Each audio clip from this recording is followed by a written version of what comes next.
Agad na tinalakay sa plenaryo ng Senado ang panukalang magbubuo ng Independent People's Commission o IPC. Matapos i-anunsyo ng Malacanang na kasama ito sa priority bills ng Legislative Executive Development Advisory Council o LEDAC. Si Luisa Eriuspe sa report. Nilinaw ni Senate President Vicente Sotto III na suportado ni Pangulong Ferdinand R. Marcos Jr. ang panukalang pagbuo ng Independent People's Commission o IPC. Ayon sa senador, ipinresenta nila ang panukala sa Pangulo at sumang-ayon ito. Kaya nga inanunsyo na rin ng Malacanang na isama ang IPC bill sa prioridad na panukalang batas ng Legislative Executive Development Advisory Council o LEDAC. Si Mother Bob may mga suggestions siya. We wrote down some of his suggestions. Agad namang sumalang sa plenaryo ng Senado ang panukalang batas. May ilang itinanong si Senate President Sotto na nais din daw malaman mismo ng Pangulo. Isa na rito na hindi maaabuso ang kapangyarihan ng IPC kapag nabigyan na ito ng ngipin na mag-imbestiga laban sa mga anomalya sa gobyerno. How we can ensure that the powers of this commission will not be abused and will not be weaponized for political agenda. Ayon naman kay Senator Panghilinan, sponsor ng panukalang batas, hindi ito mangyayari dahil ang taong bayan mismo kasama sa maaaring kumilati sa gagawing investigasyon ng IPC. When people are, the citizens themselves are engaged directly with the process of searching for the truth, we believe that the transparency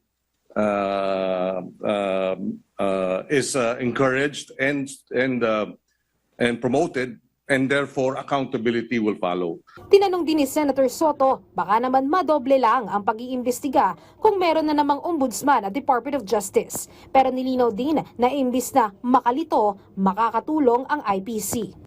We know the provisions in this bill that ensures that the functions will not duplicate those of the Ombudsman and other investigative and prosecutorial agencies. Yun ang isa sa mga nababanggit noon na sinasabi, baka pareho lang yan ang trabaho ng Ombudsman at saka ng DOJ. We saw it necessary to create a separate commission, not to be in conflict with the Ombudsman, Office of the Ombudsman, or with the Department of Justice, but to work with the Ombudsman and the Department of Justice. Magkakaroon din ng dalawang prosecutorial teams ng IPC na ang miyembro ay ang mga piskal mula sa Ombudsman at DOJ. Kaya naman kung sakali, hindi nakakailanganin pang magkaroon ng case build-up ng Ombudsman at DOJ kapag isinumiti na sa kanila ang mga rekomendasyon na kasuhan ng mga sangkot sa anomalya. Naniniwala naman ng Senado, posibleng sa susunod na taon, agad na maipapasa ang panukalang batas. Samantala, isa din naman sa prioridad ng LEDAC ay ang Anti-Political Dynasty Bill. Ayon kay Senate President Sotto, sa ngayon, ang target nila, ma-define muna ano ba talaga ang ibig sabihin ng political dynasty para mabilis nang mapasa ang batas. Ang importante kasi kanina sabi na nga ng Presidente, define muna natin ano ang political dynasty. Yun muna i-define natin. Kung na-define natin yun, madali na yung...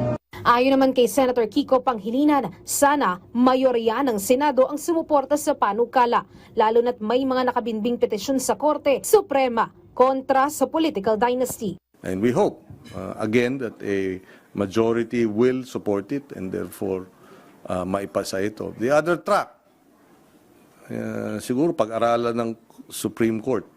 Kasi merong, if I'm not mistaken, around 10 petitions before the Supreme Court on to declare political dynasties as contrary to the Constitution. Para naman kay Senator Bam Aquino, sanaan niya matapos ang committee report sa mga nakabinbing panukalang batas sa Senado para mapasa na ang anti-political dynasty sa susunod na taon. Magandang simbolo siya na nais na siyang makita ng administrasyon na mapasa. So yes, if it's certified urgent, that would be very welcome. Pero hindi siya necessary at this point.